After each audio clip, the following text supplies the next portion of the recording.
Against the gods अर्थात देवताओं के विरुद्ध। अध्याय 1152 से 1154। नमस्कार, आप कहानी में खो जाएं उससे पहले चैनल को सब्सक्राइब करें और नोटिफिकेशन ऑन करें। धन्यवाद। अध्याय 1152 क्रिम्सन क्रैकलो। ब्रह्मा स्वर्ग भगवान सम्राट के शब्द बिना किसी संदेह के विश्व चौंकाने वाले थे। प्राथमिक अराजकता के बाहर ये कैसे संभव है? क्या यह आदिम अराजकता के बाहर एक वृत्त दुनिया नहीं थी? इसमें कोई संदेह नहीं होना चाहिए कि प्राचीन शैतान देवता भी प्रारंभिक अराजकता के बाहर निर्वासित होने के बाद मर गए होंगे। तो ऐसी कोई चीज कैसे हो सकती है जिसने प्रारंभिक अराजकता की दीवार को तोड़ दिया? इससे कोई फर्क नहीं पड़ता कि आप इसके बारे में कैसे सोचते हैं, ये निश्चित रूप से असंभव है। शायद प्रारंभिक अराजकता की दीवार अपने आप ढह गई। ये तो और भी अधिक असंभव होगा, है ना? ये वास्तव में अकल्पनीय है और हमारी समझ से परे है, युवानजी ने आंखें चौड़ी करके कहा। उद्धरण चिन्ह ...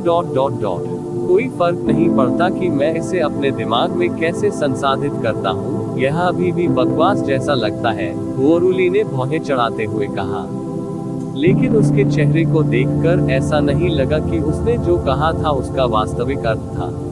4 देव सम्राट यहाँ थे, ड्रैगन सम्राट भी आए थे, और अनंत स्वर्ग और स्वर्गीय ब्रह्मा के 2 महान देव सम्राट आए थे। व्यक्तिगत रूप से इसका उल्लेख किया। इसलिए चाहे ये कितना भी अकल्पनीय क्यों न हो, इसे मजाक में कहने का कोई तरीका नहीं था। यहाँ तक कि ईश्वर क्षेत्र के बुजुर्ग भी उनकी बातों को ऐसे सुन रहे थे जैसे कि वे स्वर्गीय पुस्तक से हों। उन युवा गहन अभ्यासियों को तो छोड़ ही दे जो उनके साथ आए थे। हा, भगवान सम्राट शिटिन अनियंत्रित स्वर में जोर से हंसे। प्राइमल कैस के बाहर ऐसी चीज कैसे हो सकती है? क्या आप उस बात पर भी विश्वास करते हैं जो आपने अभी हमें बताई है? ड्रैगन मोनाक हंसा या कुछ भी नहीं, बल्कि उसने कुछ सोचते हुए अपनी आंखें नीची कर ली। उन्होंने अचानक कहा, ब्रह्मा स्वर्ग भगवान सम्राट, आपके ये शब्द बिल्कुल असंभव है यदि हम सामान्य रूप से सोचें। हालांकि ये देखते हुए कि आपने उन्हें सार्वजनिक रूप से कहा है, क्या अभी भी कोई अन्य कारण हो सकता है? मैं इसके बारे में बात करूंगा, शाश्वत स्वर्ग भगवान सम्राट ने कहा। हर कोई, क्या आपको याद है कि देवताओं के आदिम युग की कुछ पुस्तकों और जेड स्ट्रिप्स में 4 महान सृजन देवताओं के प्रमुख का उल्लेख है? मुई ने सभी को निर्वासित करने के लिए स्वर्ग की सजा देने वाली पैतृक तलवार के साथ आदिम अराजकता की दीवार को खोल दिया। इसके बाहर शैतान देवता कॉन्फेड गॉड स्टेज के नीचे बड़ी संख्या में लोगों ने सिर हिलाया। यह एक प्राचीन किंवदंती थी जिसके बारे में बहुत से तारा लोकों के लोग, और विशेष रूप से ऊपरी तारा लोकों के बहुत से लोग, पहले से ही जानते थे। इन पिछले वर्षों में मैंने एक बार फिर बड़ी संख्या में प्राचीन ग्रंथों से परामर्श किया जो देवताओं के युग से पीछे रह गए थे, और अंततः इस मामले की प्रामाणिकता का पता लगाया। प्राइमल कैस की दीवार का स्थान, जिसे क्रिएशन गॉड मुई ने स्वर्गीय दंड देने वाली पैतृक तलवार से तोड़ दिया था, प्राइमल कैस के सुदूर पूर्व में था। वहां का माहौल अचानक सख्त हो गया। ड्रैगन मोनाक ने कहा, तुम्हारा मतलब है? आखिरकार यह शायद कोई संयोग नहीं है। ऐसी संभावना है कि इस गहरे लाल रंग की दरार का स्थान ठीक वही स्थान है जहां प्राचीन काल में सृष्टिकर्ता भगवान मोई द्वारा स्वर्गीय दंड देने वाली पैतृक तलवार से प्राइमल अराजकता की दीवार को तोड़ दिया गया था। स्वर्ग दंड देने वाली पैतृक तलवार आदिम अराजकता की सीमा के भीतर उच्चतम स्तर का अस्तित्व है, और सभी की सबसे चरम ऊर्जा भी रखती है। ये सच्चे देवताओं और सच्चे शैतानों जैसे महान शक्तिशाली प्राणियों का भी आसानी से वध कर सकता है। इसके अलावा इसने एक ही हमले से प्राइमल कैस की दीवार को भी उड़ा दिया। इसकी ऊर्जा की भयावह प्रकृति निश्चित रूप से हमारी समझ की सीमा से परे है।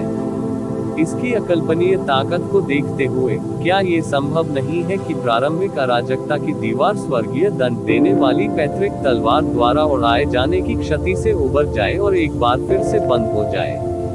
वहां अभी भी पैतृक तलवार की सर्वोच्च दिव्य शक्ति का अवशेष मौजूद था। जैसे जैसे अनगिनत वर्ष बीतते गए, दैवीय शक्ति ने प्राइमल कैस की दीवार में उस स्थान को लगातार नुकसान पहुंचाया। जिसके परिणाम स्वरूप अब प्राइमल कैस की दीवार अंततः खुद को सही स्थिति में रखने में असमर्थ हो गई, और इसलिए उस पर दरार आ गई। सभी लोगों की सांसें रुक गईं और वे बिना एक शब्द बोले एक दूसरे को देखते रहे। बहुत से लोग वॉल ऑफ प्राइमल कैस के बारे में जानते थे, लेकिन शायद ही कोई ऐसा था जिसने इसे अपनी आंखों से देखा हो। इसके अस्तित्व को तो बिल्कुल भी नहीं समझा था। ऐसा कोई नहीं था जिसने यह उम्मीद की हो कि आदिम अराजकता की दीवार उनका विषय बन जाएगी। आज की चर्चा। ड्रैगन मोनार्क ने ये कहने से पहले बहुत देर तक सोचा, ये ड्रैगन स्पष्ट रूप से बोलेगा, हालांकि यह बिल्कुल असंभव नहीं लगता है। ये वास्तव में काफी दूर की कौड़ी है। ये निश्चित रूप से सच है, लेकिन इसके अलावा कोई अन्य स्पष्टीकरण नहीं है। अनंत स्वर्ग देव सम्राट ने आह भरते हुए अपना सिर हिलाया। ऐसा मामला ईश्वर क्षेत्र के पूरे इतिहास में कभी नहीं हुआ था।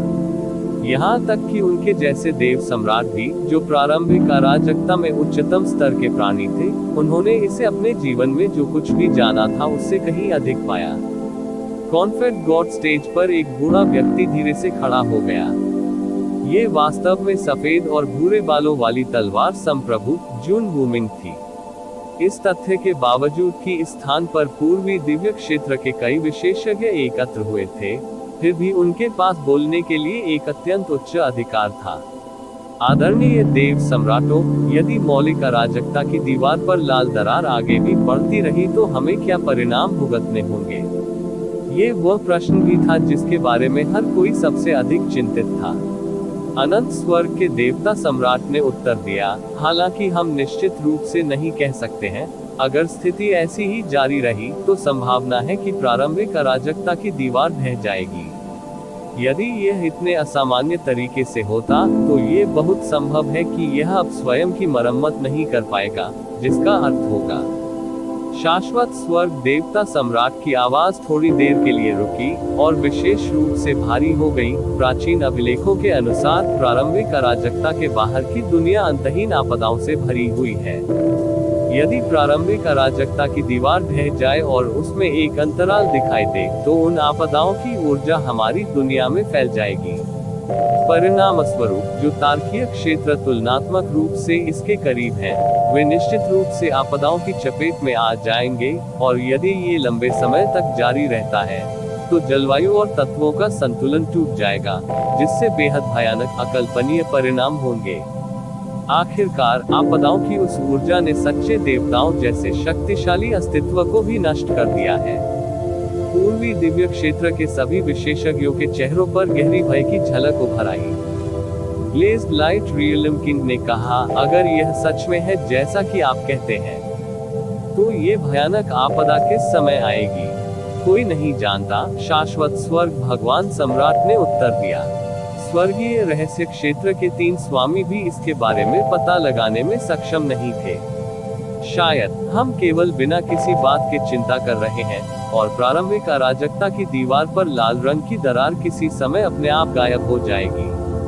ये भी संभव है कि इसे वास्तव में नष्ट होने में बहुत लंबा समय, कई लाख या लाखों वर्ष लगेंगे।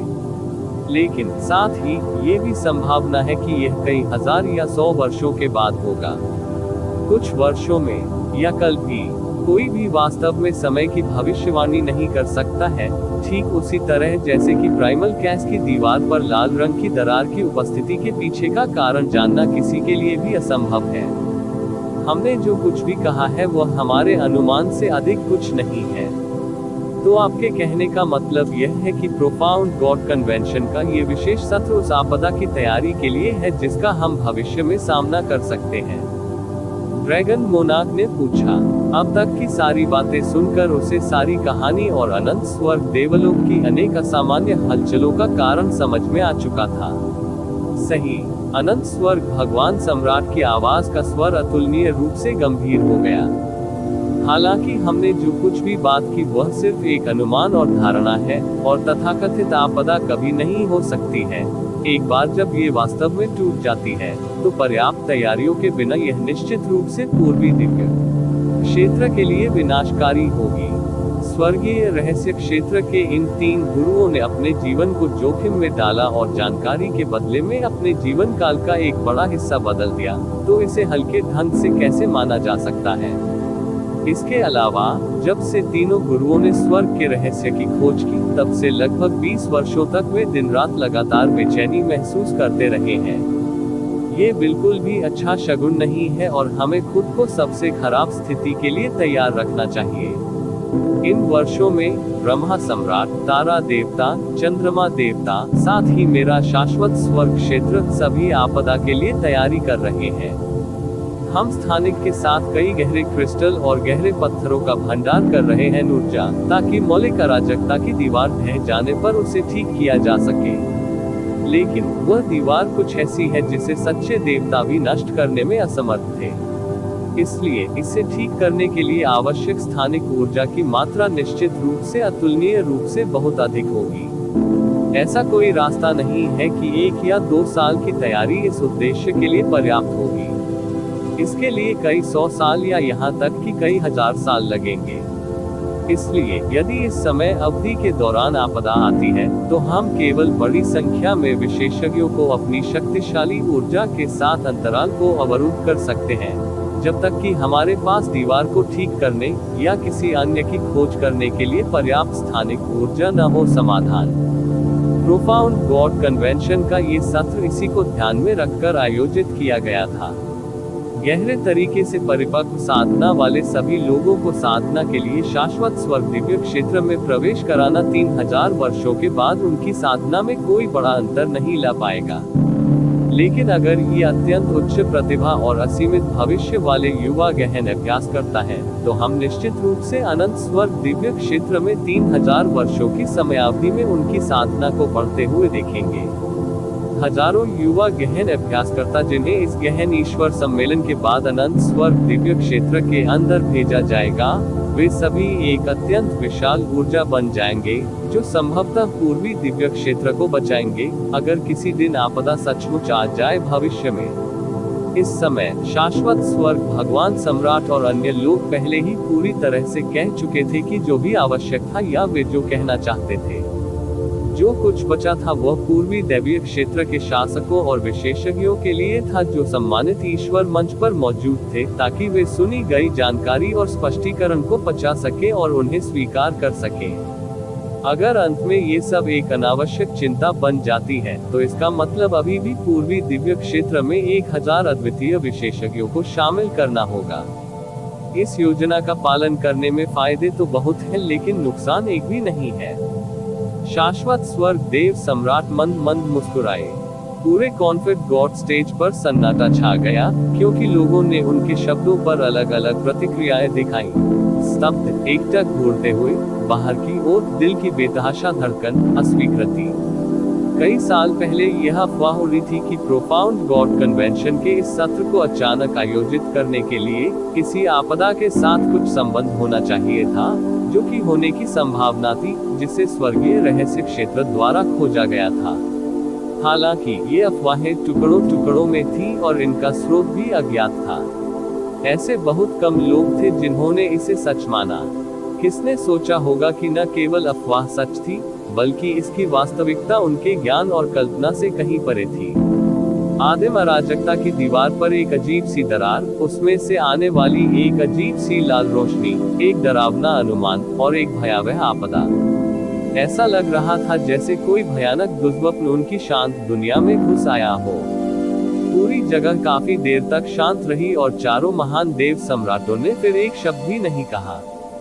इसी समय जून वुमिंग ने एक बहुत लंबी आह भरी और चुप्पी तोड़ी। भले ही अभी सब कुछ निश्चित है, अगर पूर्वी दिव्य क्षेत्र वास्तव में खतरे में है, तो हम सभी स्वाभाविक रूप से इसकी रक्षा के लिए आगे आएंगे। हम इस तरह की विसंगति का सामना कर रहे थे और अभी भी इसके प्रति पूरी तरह से बेखबर थे, जिससे शाश्वत स्वर्ग भगवान सम्राट को पूर्वी दिव्य क्षेत्र के लिए अपने विचारों और सरलता को समाप्त करना पड़ा। न केवल बहुत पहले से तैयारियां चल रही हैं, इस बार शाश्वत स्वर्ग मोती की शक्ति जैसी महत्वपूर्ण चीज का भी उपयोग करने का निर्णय लिया गया है। वुमिंग केवल सभी शाश्वत स्वर्ग भगवान के लिए अपनी महान प्रशंसा व्यक्त कर सकते हैं, सम्राट ने किया है। अपनी बात खत्म करने के बाद जून बूमिंग ने ईमानदारी से दूसरे पक्ष को प्रणाम किया। जून बूमिंग के ये शब्द पूर्वी दिव्य क्षेत्र के प्रत्येक व्यक्ति के मन में गूंज उठे। वे सभी अपनी सीटों से खड़े हो गए और शाश्वत स्वर्ग भगवान सम्राट की ओर गहराई से झुक गए। शाश्वत स्वर्ग भगवान सम्राट ने अपना हाथ उठाया और आह भरी, मेरा शाश्वत स्वर्ग पूर्वी दिव्य क्षेत्र का एक राजा क्षेत्र है। मैंने वही किया जो हमसे अपेक्षित था। यदि वह दिन वास्तव में आता है तो पूर्वी दिव्य क्षेत्र की सुरक्षा अभी भी आप सभी पर निर्भर होगी। हाँ, ये कहने की जरूरत नहीं है। यदि पूर्वी दिव्य क्षेत्र खतरे में है तो मेरा पवित्र ईव्स क्षेत्र सब कुछ करेगा हमारी क्षमता में एक कदम भी पीछे हटे बिना। जैसे ही शाश्वत स्वर्ग भगवान सम्राट ने अपने शब्द समाप्त किए, एक अधेड़ उम्र का व्यक्ति, जिसकी काली दाढ़ी उसके पेट तक पहुंच रही थी, गंभीर स्वर में बोला। ये वास्तव में पवित्र ईव्स दायरे का राजा था, जो लुओ चांगशेन का जैविक पिता था। जब समय आएगा, चमकता हुआ प्रकाश क्षेत्र पूरी तरह से शाश्वत स्वर्ग भगवान सम्राट की व्यवस्था का पालन करेगा। होली ईव्स दायरे के बगल वाली सीट पर बैठे एक बहुत अच्छे दिखने वाले व्यक्ति ने उदासीन स्वर में कहा। होली ईव्स रियलम किन के समान ऐसा कोई भी नहीं था जो उसके महान नाम के बारे में नहीं जानता होगा। ब्लेज्ड लाइट रियलम किन। कफन आकाश क्षेत्र निश्चित रूप से हर संभव प्रयास करेगा। कफन आकाश क्षेत्र राजा ने भी दहाड़ लगाई। हम निश्चित रूप से इसमें अपना सब कुछ लगा देंगे। चूंकि 3 सबसे शक्तिशाली ऊपरी तारा मंडलों ने इस मामले पर बिना किसी हिचकिचाहट के अपना रुख व्यक्त किया था, इसलिए अन्य तारा मंडल स्वाभाविक रूप से उनके ठीक बाद आए। अच्छा, शाश्वत स्वर्ग भगवान सम्राट ने उत्साहित स्वर में कहा। एक राजा क्षेत्र का शासक होने के बावजूद उसने सभी को एक गहरा धनुष दिया। अनंत स्वर्ग का प्रतिनिधित्व करते हुए मैं सबसे पहले सभी को उनके सहयोग के लिए धन्यवाद दूंगा। बहुत देर तक चुप रहने के बाद ड्रैगन मोनार्क इस समय उठ खड़ा हुआ। उन्होंने गंभीर भाव से कहा, यह मामला काफी अजीब है, इसलिए ये ड्रैगन भी इस पर विशेष ध्यान देगा। मैं व्यक्तिगत रूप से प्रारंभिक अराजकता के किनारे की यात्रा कर सकता हूँ। अगर भविष्य में वास्तव में कुछ चिंताजनक होता है तो मेरा ड्रैगन गॉड रियलम भी हाथ पर हाथ रखकर नहीं देखेगा। ड्रैगन मोनार्क के शब्दों में स्पष्ट रूप से एक और बारीकियां थी। केवल अगर कुछ चिंताजनक होता है तो ड्रैगन गॉड दायरे को हाथ जोड़कर नहीं देखा जाएगा। इसका मतलब ये था कि आपदा वास्तव में घटित होने से पहले कोई सहायता प्रदान नहीं की जाएगी, उदाहरण के लिए स्थानिक गहन क्रिस्टल दान करना। आखिरकार सब कुछ केवल एक अनुमान था। इसके अलावा ड्रैगन मोनार्क की राय में यह एक मुश्किल से विश्वसनीय अनुमान था। हालांकि ड्रैगन मोनार्क द्वारा ऐसे शब्द कहना अनंत स्वर्ग के भगवान सम्राट के लिए पहले से ही एक सुखद आश्चर्य था। उन्होंने धन्यवाद देते हुए कहा, अब जब हमें ड्रैगन मोनार्क से ऐसा वादा मिला है तो अनंत स्वर्ग 100 गुना अधिक आरामदायक होगा। भगवान सम्राट शिटिन, आपकी क्या राय है? ब्रह्मा स्वर्ग देव सम्राट ने पूछा। भगवान सम्राट शिटिन ने स्पष्ट मुस्कान के साथ उत्तर दिया, मैं इतनी महान चीज पर मनमाने ढंग से निर्णय लेने की हिम्मत कैसे कर सकता हूँ। इसके अलावा अगर ये शब्द किसी और के द्वारा कहे गए होते तो मैं एक भी बात पर विश्वास नहीं करता, लेकिन चूंकि शाश्वत स्वर्ग भगवान सम्राट ने स्वयं इसके बारे में बात की थी, इसलिए मेरे पास इसे सच मानने के अलावा कोई विकल्प नहीं है। हालांकि मैं केवल दरार के स्थान के बारे में बात पर विश्वास करता हूँ और आपके तथाकथित अनुमान को बिल्कुल भी स्वीकार नहीं करता हूँ। प्रारंभिक अराजकता की दीवार अपने आप टूट गई। हाँ, मैंने इससे पहले कभी इतना बेतुका चुटकुला नहीं सुना। शाश्वत स्वर्ग के देवता सम्राट ने हल्की सी हंसी उड़ाई। ये निश्चित रूप से सच है कि यह एक आधारहीन और अनुमानित धारणा से ज्यादा कुछ नहीं है। मैं ये भी आशा करता हूँ कि सब कुछ वैसा ही हो जैसा भगवान सम्राट ने कहा था, लेकिन चूंकि मामला पूर्वी दिव्य क्षेत्र की सुरक्षा से संबंधित है, इसलिए हमें निवारक उपाय करने होंगे, भले ही आपदा होने की संभावना 10,000 या 100 मिलियन में से केवल एक ही क्यों न हो। बोलते समय अनंत स्वर्ग भगवान सम्राट की दिव्य आंखें दूर पूर्व की ओर देख रही थी। उसकी आंखों की गहराइयों में गहरी चिंता का स्पष्ट संकेत था। एक तथ्य था जिसका उन्होंने उल्लेख नहीं किया था। जो लोग लगातार बेचैनी महसूस कर रहे थे, वे न केवल स्वर्गीय रहस्य क्षेत्र के 3 बुजुर्ग थे, बल्कि शाश्वत स्वर्ग मोती भी थे।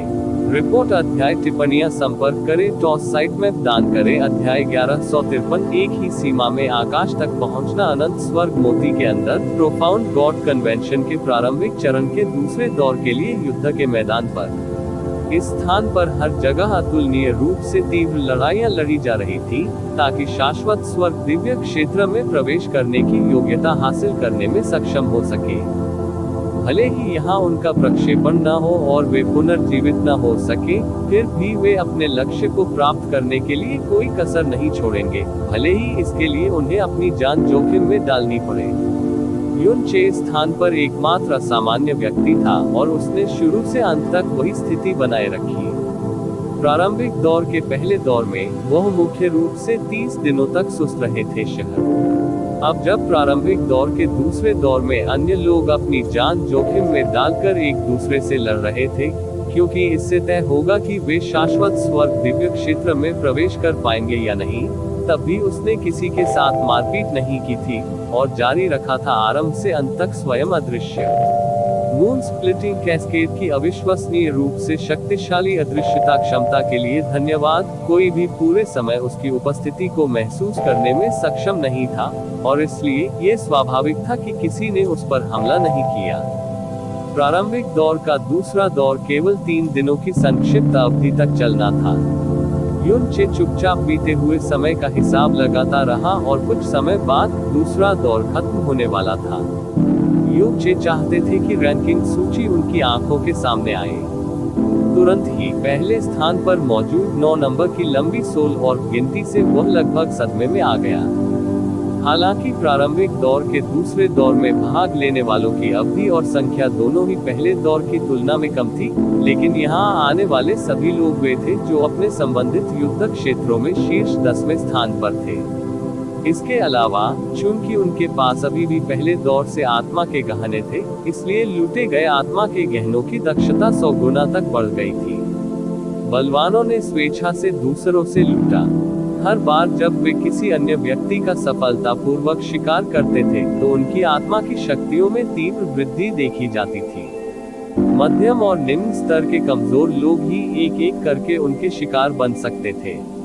न केवल उनकी आत्मा की शक्तियों में कोई वृद्धि नहीं हुई, बल्कि वे बार बार उनमें से बहुत कुछ खोते रहे। इस तरह के विशेष लूटपाट नियमों के स्थापित होने से पूरे युद्ध क्षेत्र में 2 अत्यंत क्रूर स्थितियां प्रदर्शित हुई। 100 मिलियन से अधिक आत्मा गहनों के साथ पहले स्थान पर रहने वाला कोई और नहीं बल्कि लुओ चानशिन ही था। हालांकि युन चे को दूसरों की रैंक के बारे में बिल्कुल भी चिंता नहीं थी।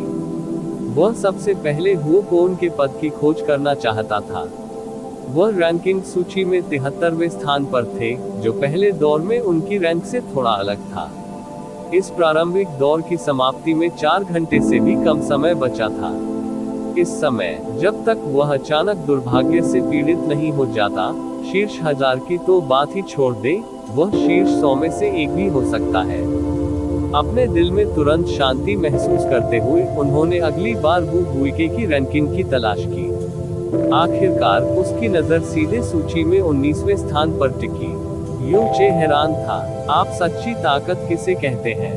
ये बकवास चीज यही है। पहली प्रतियोगिता में उनके द्वारा जबरन हत्या कर दी गई, जिसके परिणामस्वरूप उनकी रैंकिंग में भारी गिरावट आई।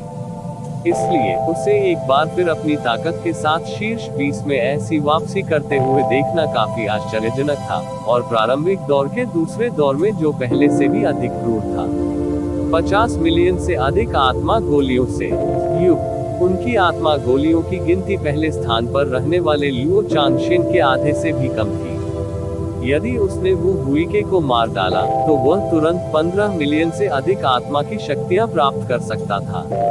उन्हें पहले से ही उसके पास मौजूद लगभग 2 मिलियन आत्मा गहनों में जोड़ने पर शीर्ष 1000 को तो छोड़ ही दे, वह दृढ़ता से शीर्ष 300 में अपनी जगह बनाने में सक्षम होगा। ये वू हुई के बस एक ऐसे व्यक्ति का पुनर्जन्म है जिसने अपने पिछले 10 जन्मों में लगातार दूसरों के लिए अच्छा किया है। युन चे मन ही मन रोया।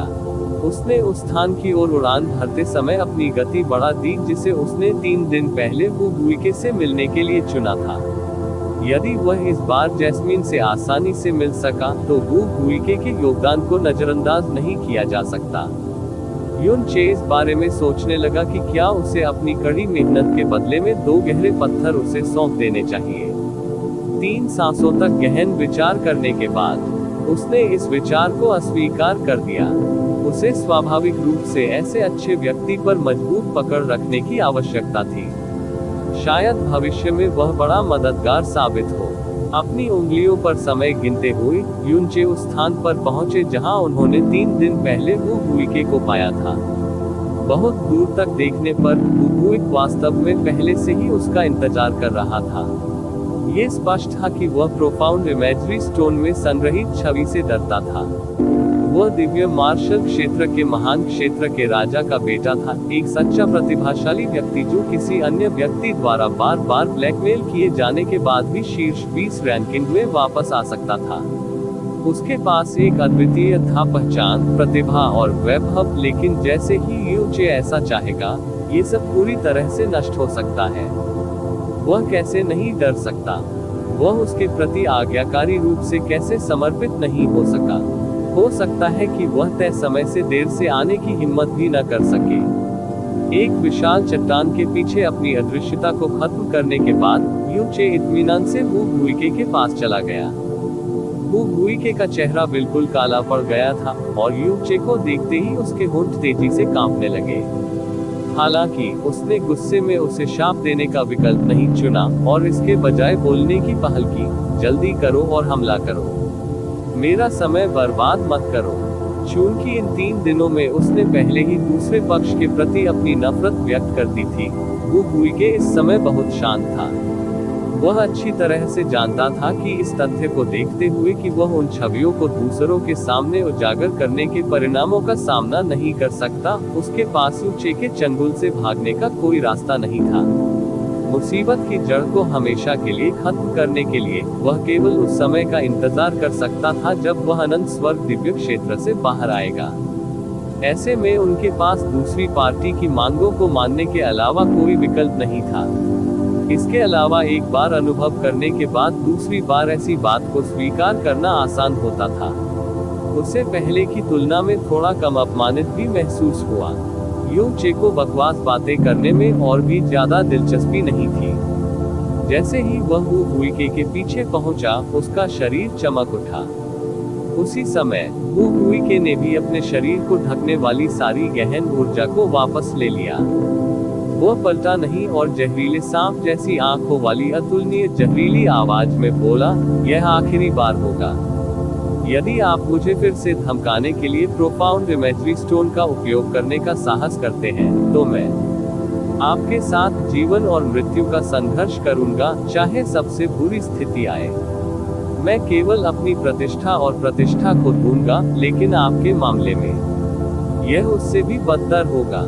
तुम्हारे संबंध वाले सभी लोग दफनाने की जगह के बिना मर जाएंगे। जहां तक युन चे का संबंध है, वू हुई की धमकियों का कोई महत्व नहीं था। उसने एक खर्राटे भरी आवाज निकाली और वू हुई से एक भी शब्द कहे बिना उसकी ओर हथेली से हमला कर दिया। Boom boom. वू हुई एक बार फिर सड़े हुए पेड़ की तरह कमर से अलग हो गया।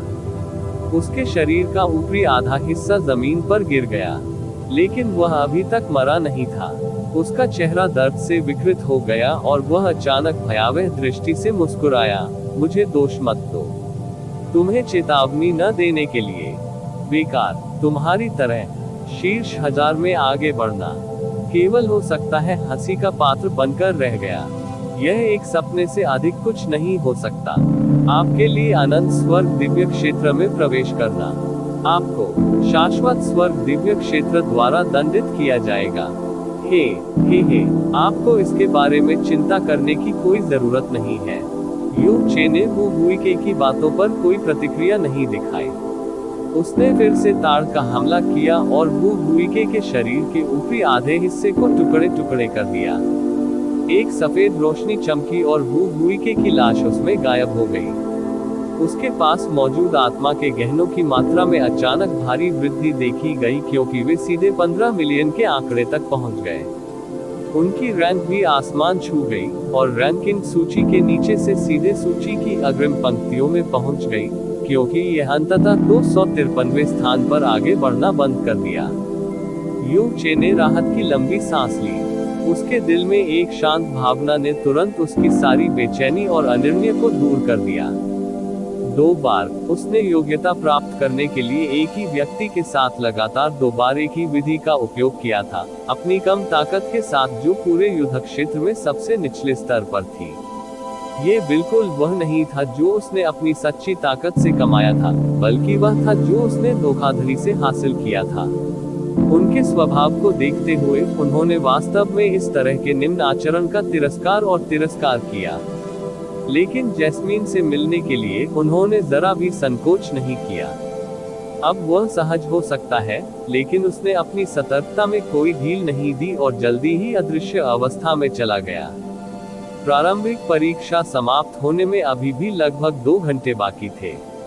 एक ऐसे व्यक्ति के रूप में जिसके पास इतनी सारी आत्माएं हैं, वह किसी की भी नजर उस पर नहीं डाल सकता। उसने पहले उड़ने के लिए एक दिशा चुनी और फिर एक ऐसी जगह ढूंढी जो अपेक्षाकृत अधिक सुरक्षित होनी चाहिए। युन चे बैठ गया और वहीं छिप गया, चुपचाप प्रारंभिक चरण के दूसरे दौर के खत्म होने का इंतजार करने लगा। जब युन चे ने इसका उपयोग किया तो मून स्प्लिटिंग कैस्केड की शक्ति पूरी तरह से प्रकट हो गई। इन पिछले 2 वर्षों के दौरान वह न केवल म्यू के मार्गदर्शन में खेती कर रहे थे जुवानुइन, लेकिन वह मून स्प्लिटिंग कैस्केड की अदृश्यता के दायरे को समझने और महसूस करने के लिए अपनी शैली का भी उपयोग कर रहा था जो म्यू जुवानुइन ने उसे दिया था। गहन कला और कौशल की सफलताएं और गहन मार्ग एक दूसरे से भिन्न है। उत्तरार्ध में समझ और संचय की आवश्यकता होती है, जबकि पूर्व में सफलता हासिल करने के लिए समझ और एहसास का क्षण अक्सर महत्वपूर्ण हो जाता है। युन चे को पहले से ही स्पष्ट रूप से एहसास हो गया था कि मास्टर म्यू जुवानुइन को भी अब अदृश्यता के दायरे को क्रियान्वित करने में सक्षम होना चाहिए, भले ही उसने इसे कभी नहीं दिखाया था। समय बीतता गया और कुछ ही देर में प्रारंभिक दौर का दूसरा दौर खत्म होने वाला था। इसी समय यूचे की दृष्टि रेखा में अचानक 2 महिला आकृतियां प्रकट हुई। बड़ी बहन, अंत बिल्कुल नजदीक होना चाहिए। क्या आप अब भी जारी रखना चाहते हैं? आवाज कोमल और कर्कश, नर्म और सौम्य थी। इससे सुनने वालों को अपने पूरे शरीर में सुन्नता महसूस होगी और आवाज के मालिक को देखने के लिए अतुलनीय रूप से उत्सुकता होगी। बेशक, मैं चाहता हूँ। जुन जिलेई और मेरे बीच आत्मा की गहनता में बहुत ही मामूली अंतर है। अगर मैं थोड़ी देर के लिए भी आराम करूं, तो मैं उससे आगे निकल जाऊंगा। ये काफी धीमी आवाज थी, लेकिन इसके भीतर एक पारंपरिक ठंडक भी थी।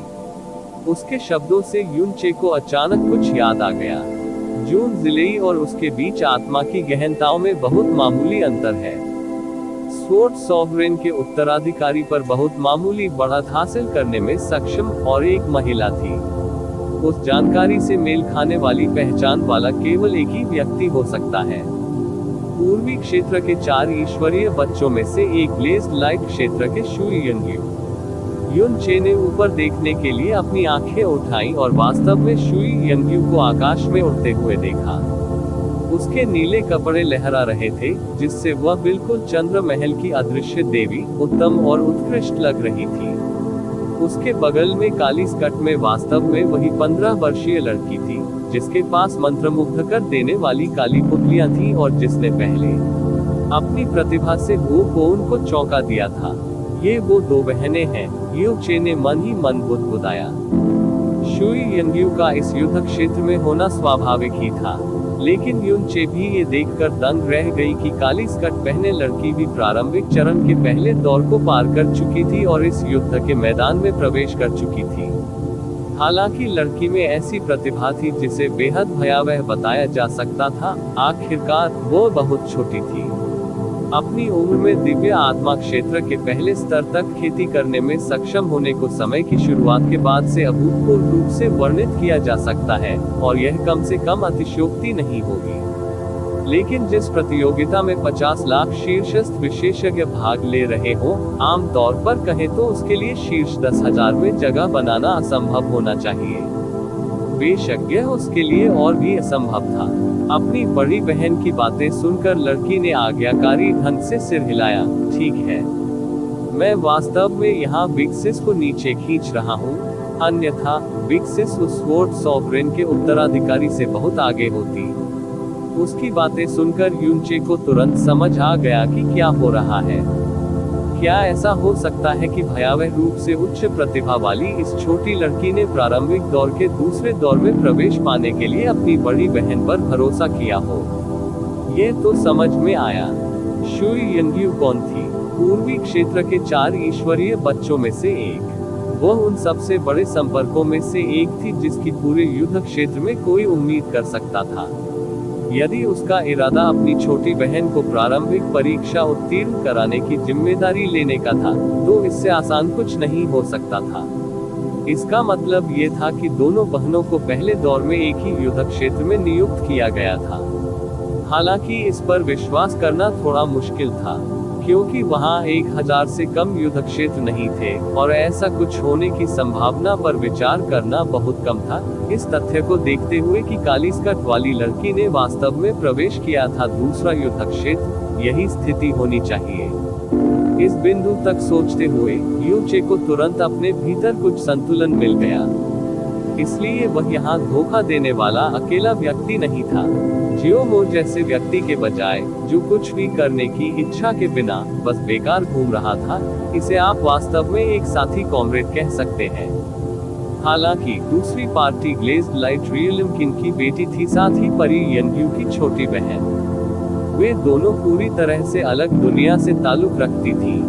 यूचे की नजर बहुत देर तक लड़की पर टिकी रही। युद्ध क्षेत्र के विशेष पता लगाने के नियम का उपयोग करते हुए उन्होंने लड़की का नाम देखा, शुई मेगिन। ये लड़की जो एक काली आत्मा की तरह दिखाई देती थी, आश्चर्यजनक रूप से एक ऐसा नाम था जो उत्तेजित करने वाला था और जिसमें स्थायी आकर्षण था।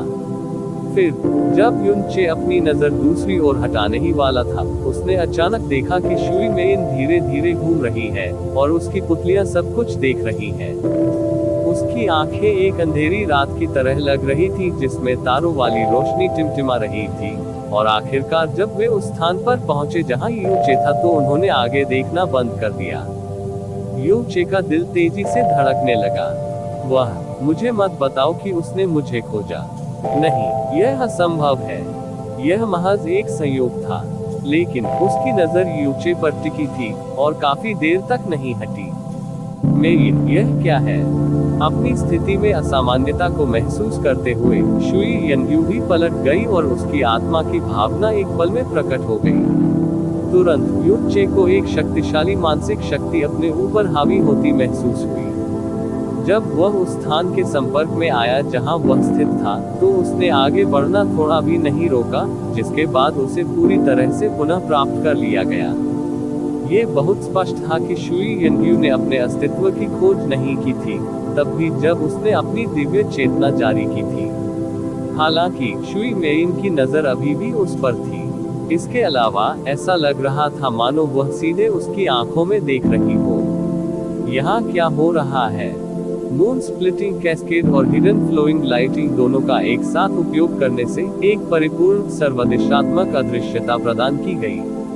अभी भी उसके दिल में यह विश्वास करने की हिम्मत नहीं हो रही थी कि उसे खोज लिया गया था। यूचे ने दाईं ओर जाने की कोशिश करते हुए अपनी अदृश्य स्थिति को बनाए रखने के लिए अपना सब कुछ लगा दिया।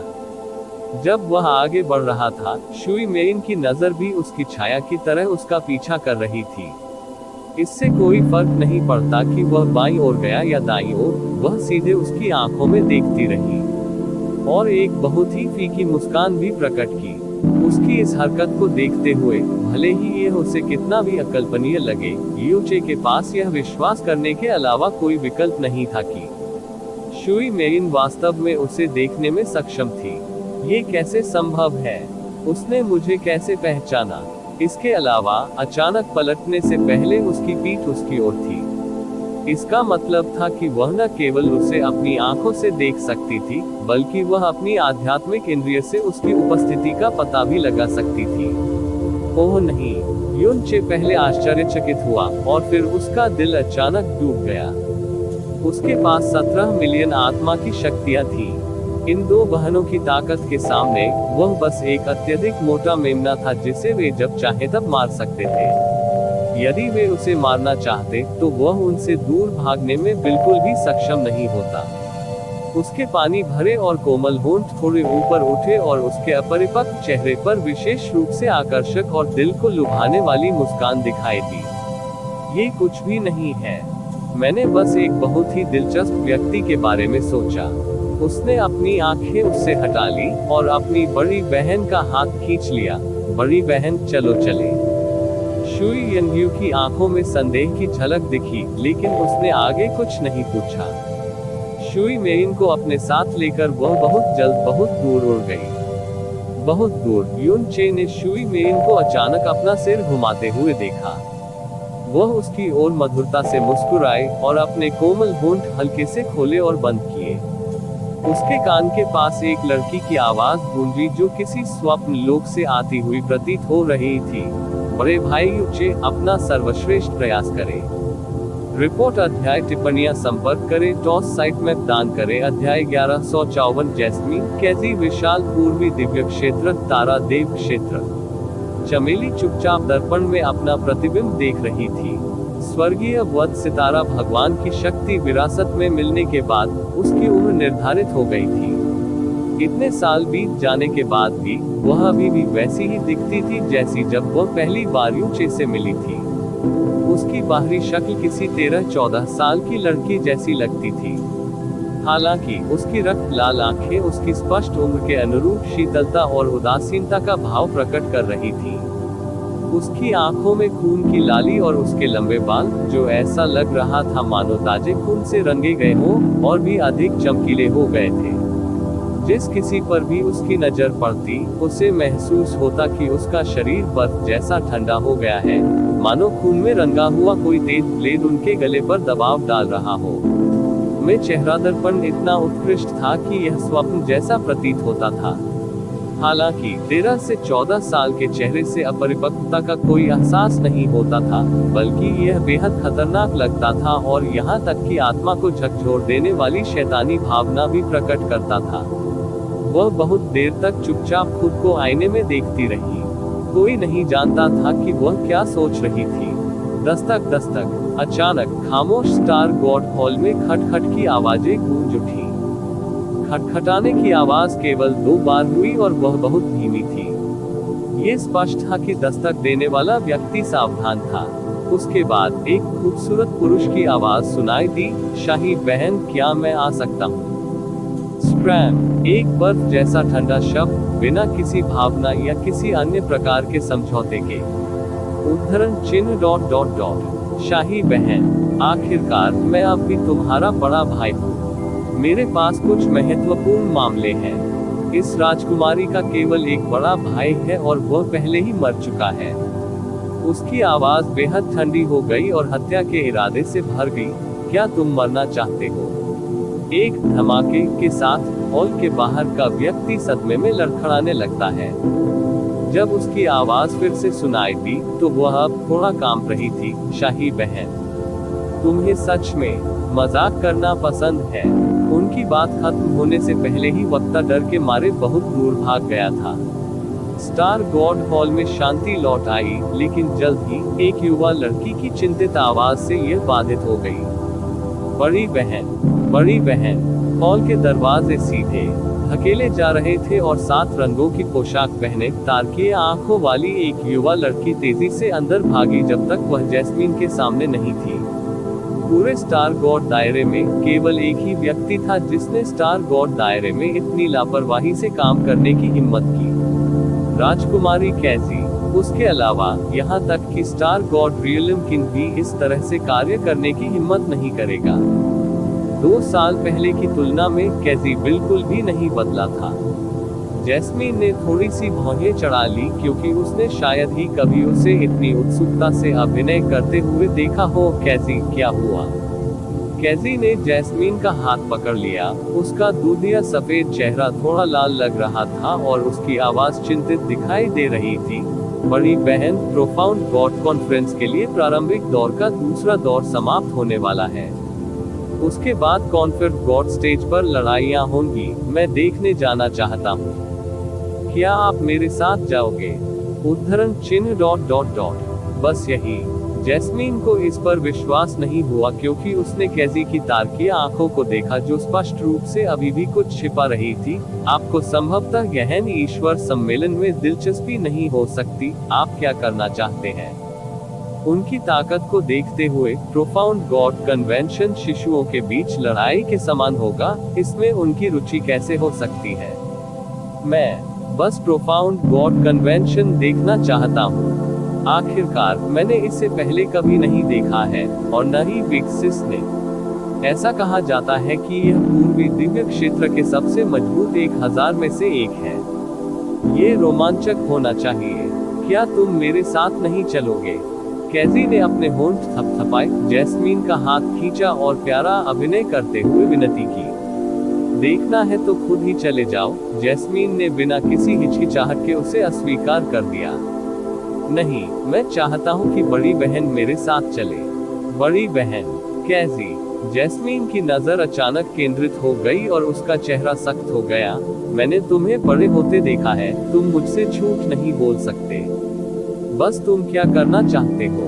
मैं। कैजी ने चुपचाप अपने होंठ काटे, क्योंकि उसकी आवाज कमजोर हो गई थी।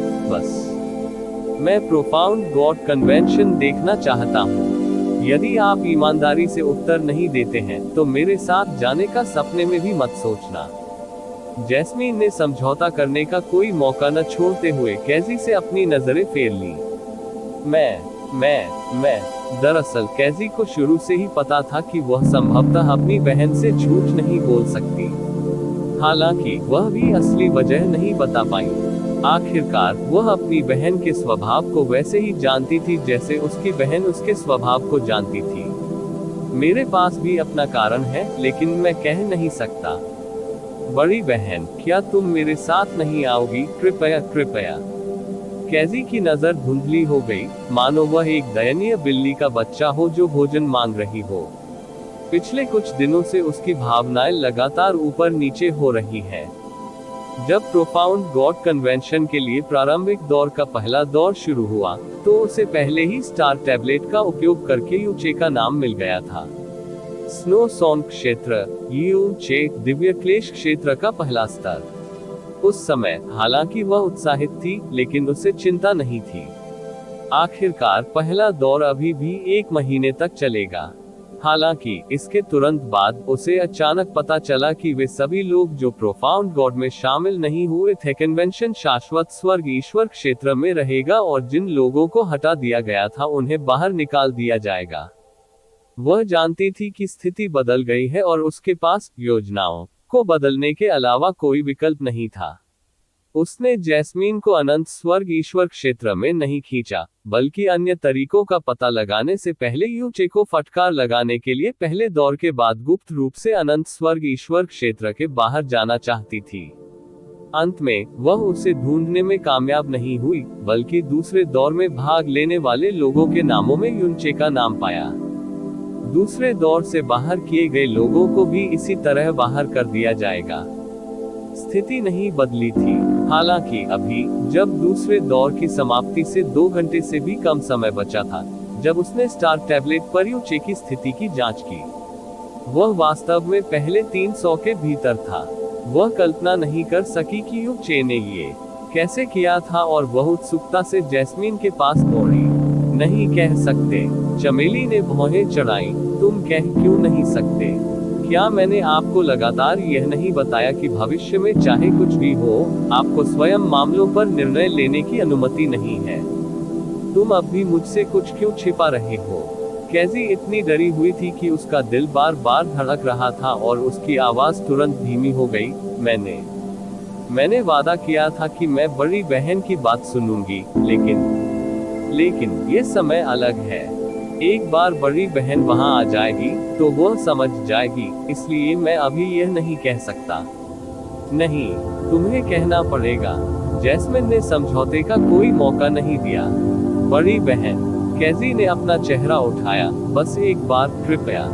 बड़ी बहन के वापस आने के बाद मैं लगातार आपकी बात सुन रहा हूँ और आपको कभी नाराज नहीं किया। लेकिन इस बार, क्या बड़ी बहनें बस एक बार मेरी बात सुन सकती हैं, सिर्फ एक बार। ये बहुत महत्वपूर्ण है।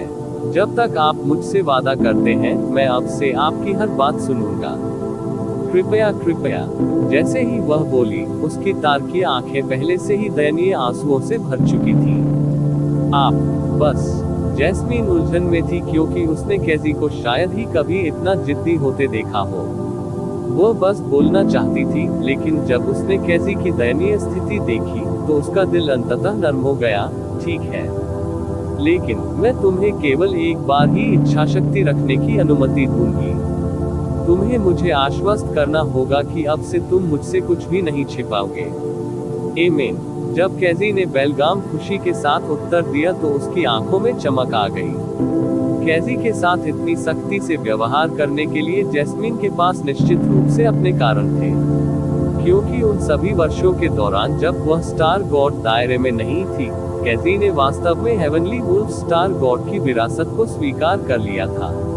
दूसरों के लिए स्टार गॉड की शक्ति प्राप्त करने में सक्षम होना कुछ ऐसा था जिसके बारे में उन्होंने सपने में भी नहीं सोचा था।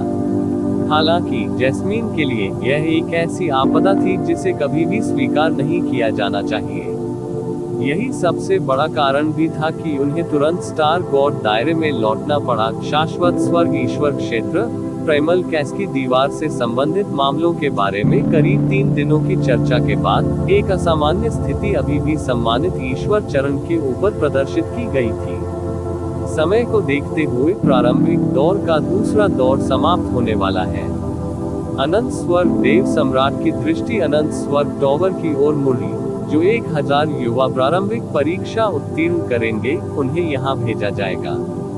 ये 1000 युवा इस गहन ईश्वर सम्मेलन के लिए चुने गए 1000 स्वर्ग द्वारा चुने गए बच्चे हैं। यदि भविष्य में कोई आपदा आती है तो वे निस्संदेह एक बड़ी सहायता शक्ति होंगी। हालांकि प्रोफाउंड गॉड कन्वेंशन के समापन से पहले उन्हें इसके बारे में न बताना ही सबसे अच्छा है।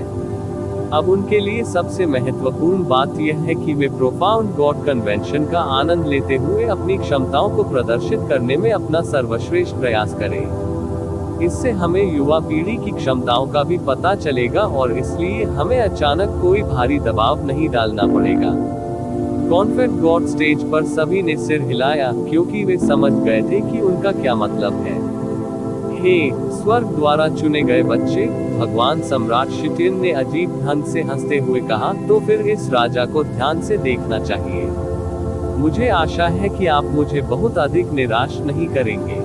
हम बहुत देर तक कुएं में मेढक रहने के बाद अपनी पैंट में पेशाब मत करो। सितारा देव सम्राट अचानक ठंडे स्वर में हंसा।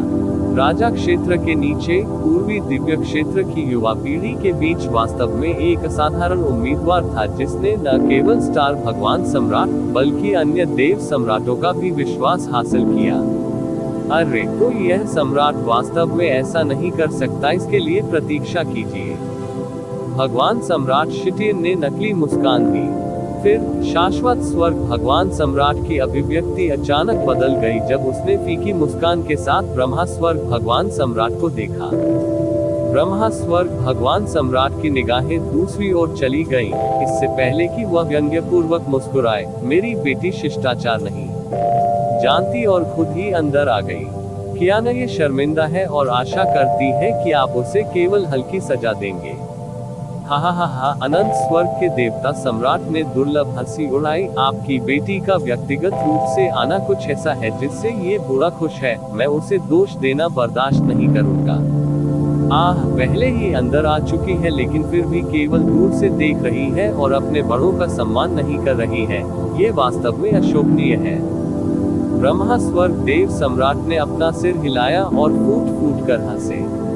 सभी ने दोनों के बीच की बातचीत को स्पष्ट रूप से और तुरंत सुना। अनगिनत सिर घूम गए।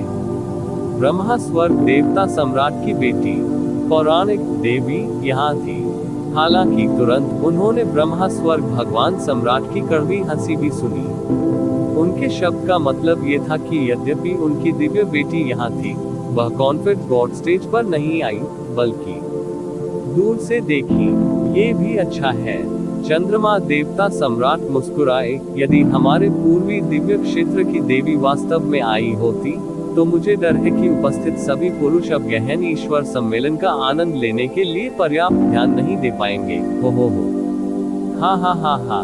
सभी देव सम्राट हंसने लगे, सिर्फ तारा देव सम्राट को छोड़कर। यह अजीब है, यंग को केवल गहन ईश्वर सम्मेलन में रुचि क्यों होगी? ब्रह्मा स्वर्ग ईश्वर सम्राट ने मन ही मन सोचा। अपनी बेटी के बारे में उनकी समझ के आधार पर ऐसा कोई कारण नहीं था कि वह यहाँ दिखाई दे। अनंत स्वर्ग ईश्वर क्षेत्र के आसमान के ऊपर, बादलों के ऊपर एक सुनहरा छायाचित्र चुपचाप खड़ा था। उसने सुनहरे कपड़े पहने हुए थे जिन पर स्वप्न जैसी रोशनी पड़ रही थी। हालांकि उसके कपड़े थोड़े ही तंग थे, फिर भी वे उसके उभारों से अच्छे से मेल खाते थे और किसी भी आदमी को पागल करने के लिए पर्याप्त थे। उसके लंबे बाल देखने में सुनहरे लग रहे थे, इतने लंबे कि वह उसके सुडौल नितंब के ठीक ऊपर टिके हुए थे। यदि कोई केवल दूर से उसकी प्रोफाइल या पीछे का दृश्य देखता, तो किसी को संदेह नहीं होता कि वह निश्चित रूप से एक अद्वितीय सुंदरता थी। यहाँ तक कि जब वह वहाँ चुपचाप खड़ी थी, तब भी सूरज की चमक और सितारों की चमक चुपचाप फीकी पड़ गई थी, जैसे उन्हें डर हो कि उसकी सुंदरता कम हो जाएगी। हालांकि असाधारण रूप से अफसोस की बात यह थी कि कोई भी इतना भाग्यशाली नहीं था कि उसका चेहरा देख सके। फीनिक्स पंखों के आकार का एक सुनहरा मुखौटा उसकी रहस्यमय आंखों को ढक रहा था। हालांकि मास्क के नीचे उसके होंठ कोमल थे और ऐसा लग रहा था मानो वे चेरी ब्लॉसम की पंखुड़ियां हों जो रोशनी में चमक रही हो। उसकी गर्दन स्वप्निल सफेद थी और बर्फ से बने पाउडर से ढकी हुई लग रही थी। कोई भी यह विश्वास करने का साहस नहीं कर सकता कि इस दुनिया में ऐसी बेदाग जडेल जैसी त्वचा मौजूद होगी। ईश्वर क्षेत्र में बहुत कम लोगों को ये देखने का अवसर मिला कि वह कैसी दिखती थी, और फिर भी लगभग कोई भी ऐसा नहीं था जो सुंदरता की प्रसिद्धि को नहीं जानता था। पूर्वी क्षेत्र की ब्रह्मा सम्राट देवी, ब्रह्मा स्वर्ग भगवान सम्राट की एकमात्र बेटी कियानय यंत्र। रिपोर्ट अध्याय टिप्पणियां संपर्क करें टॉस साइट में दान करें। इसी प्रकार के अपडेट्स लेते रहने के लिए हमारे चैनल ऑडियो बुक्स 108 को सब्सक्राइब करें और नोटिफिकेशन ऑन करें। धन्यवाद।